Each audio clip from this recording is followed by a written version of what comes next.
NewsRadio WRVA. All right, 7:34 here on News Radio WRVA. Good morning, everyone. It is Monday, March 30th. So, what'd you do this weekend? I worked in the show, went to Costco, went to church, went to breakfast at Satterwhite's, and I did not protest. I didn't go to the No Kings protest. I was actually thinking of going just to experience it, but then I thought, I got better things to do. See, if you would just look at the local media and the national media, oh my gosh, these No Kings protests were so big and so important. And I'm here to tell you why they're not, okay? Follow me here on Richmond's Morning News. So I've been to these protests before. I've seen these protests before. And the one thing that struck me is there's just a lot of different people there for a lot of different reasons. So on Friday's show, we told you there was going to be not one, but two No Kings protests right here in Richmond, Virginia. Wow, it's so big that they actually have to have two different protests because, no, that wasn't it. The reason they had two different protests is the people that organized it couldn't get along and come up with one big protest, so instead they decided to have two protests because one wanted to march, one wanted to sing songs, one cared that there was a LGBT market going on at the same time, and they didn't want to interfere with that. So they couldn't come up with a single protest. Their differences were too great, and they had to split into two different protests. So what's that tell you? Again, I come from sports. I look for little signs, I look for little tells, I look for scouting report that tells me what's really going on. Because let's say football, it's chaos. You can't really tell by looking at the big picture. You got to drill down a little bit and look for the little clue that opens everything up. And that's what I'm going to do with you right here. See, if the No Kings protest was so important, so legitimate, they would have had one protest because the overwhelming need to have this protest is bigger than my own little petty differences. But if I can't even get together over one little protest here in Richmond, Virginia, that tells you this is not legitimate. See, what you're seeing isn't unity. What you're seeing is packaging. And here in Richmond, they couldn't package it together and get together with their own little petty differences to have one big rally. So they split into two. And that tells me all I need to know. Because again, it's not unity, it's packaging. Different groups, different agendas with nothing in common except they all hate Donald Trump. That's not a movement, that's a big pile. So let me explain this to you a little bit more. We're being told to represent something bigger than it actually does because of the numbers. So why do they have all these big numbers? Couple of reasons. Because they need these big numbers so they can tell you that it's a mass uprising, even though we agree on nothing. Because if you just had one of these groups standing out there, they look like those crazy preachers that you see standing on campuses yelling at everybody, including the Christians. They'd be that crazy guy with the sign screaming into the sky, yelling into the wind. But if I'm able to stand there with enough people, you see the forest and you don't see the trees. And it becomes this massive uprising, even though we don't agree on anything except we hate Donald Trump. That's the one thing that brings us together. They scream, he's a dictator. The reality is, millions protested him freely with full media coverage. By the way, that whole thing, he's a dictator, this is a no king. I'm going to tell you something. If Donald Trump was a dictator, he's really bad at it. Because dictators don't let millions of people take to the street and trash him, call him names, lie about him, and not do anything about it. And if he was a king, that's the worst king we've ever seen, that he allows these protests to go on. You see, here's the reality. Which side acts like a monarchy, where they crown and anoint the next ruler? Donald Trump went through a primary where nobody wanted him there. The established Republicans didn't like him, the media didn't like him, society didn't like him, Hollywood didn't like him, the music industry hated him, the media hated him, and the academics, well, they held him in complete contempt. But the American people said, I want that guy to be president. He got elected. Nobody anointed him, nobody crowned him. In fact, they stood in his way to try to stop him from getting there. So who acts more like a monarch? The Republicans or the Democrats? The Democrats had Joe Biden, who they hid away from us, didn't let us see that he was feeble and couldn't do the job anymore. And when he finally got exposed because he had to debate Donald Trump, what did they do? The man that the Democrats overwhelmingly elected to be their nominee to run for president, they stuck a shiv in his back. It took him out.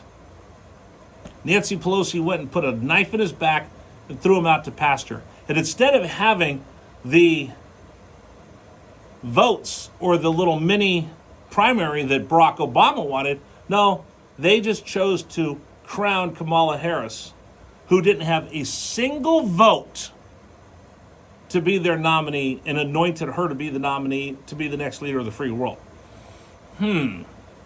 Which sounds like a monarchy?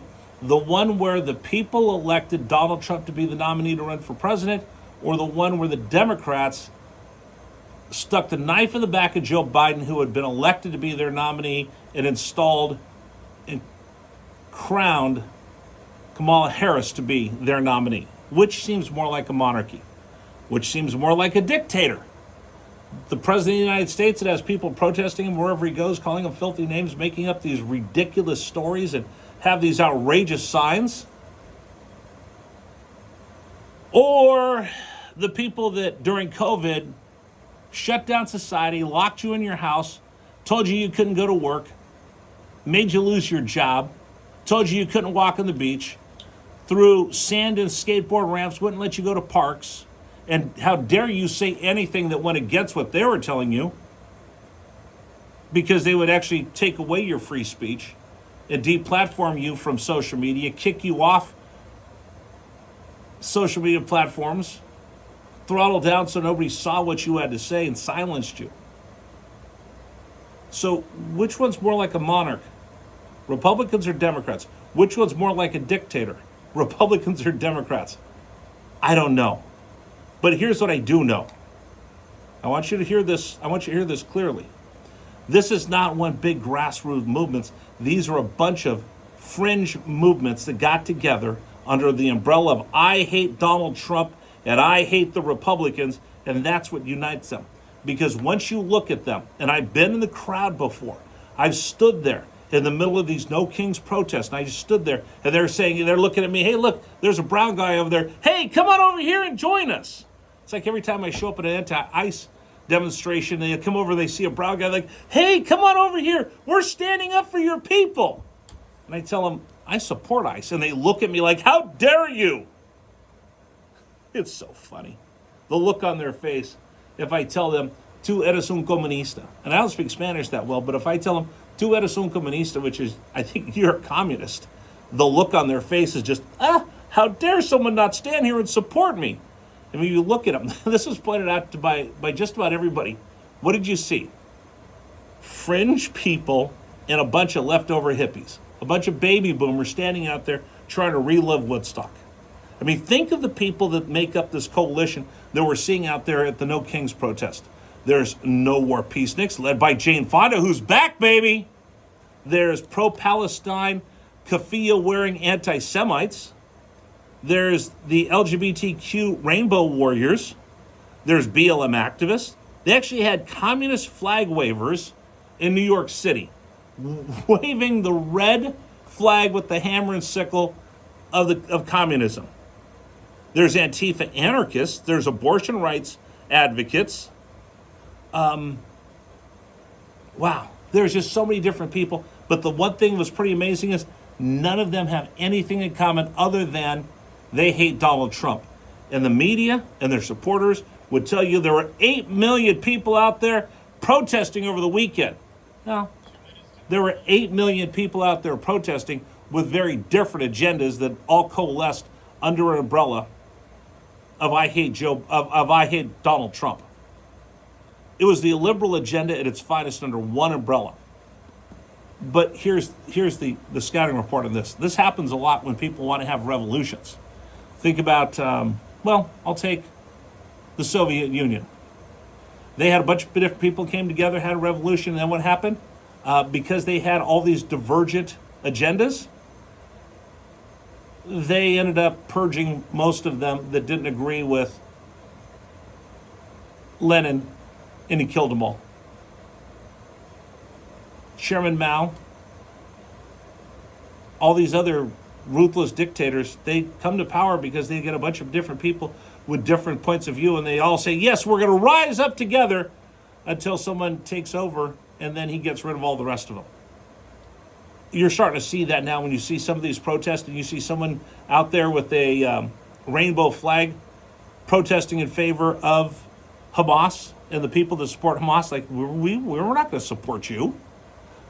You see a little bit of that. But if you just listen to the coverage of the No Kings, there's 8 million people out here. Yeah, there's 8 million individuals out there, all with a different agenda that united underneath "We Hate Donald Trump." You're not looking at a movement. You're not looking at a movement. You're looking at a crowd that's pretending to be one voice, even though all of them have a different agenda. And that's the beauty of the No Kings protest. It really is not a No Kings protest. It's a bunch of people that are on the fringe, getting together, finding other fringe people, finding a voice, and fooling the rest of us because it's all prepackaged. It's all prepackaged and thrown out that way by the media to make you think that there really is this groundswell of support, and there's not. Because if there was that one big groundswell of support, our local No Kings rally wouldn't have fractioned into two over something of their petty differences, because the moment would have been too big and too strong to have two rallies and not just one. You want to comment? 833-804-1140, 833-804-1140 is the number for you to join us.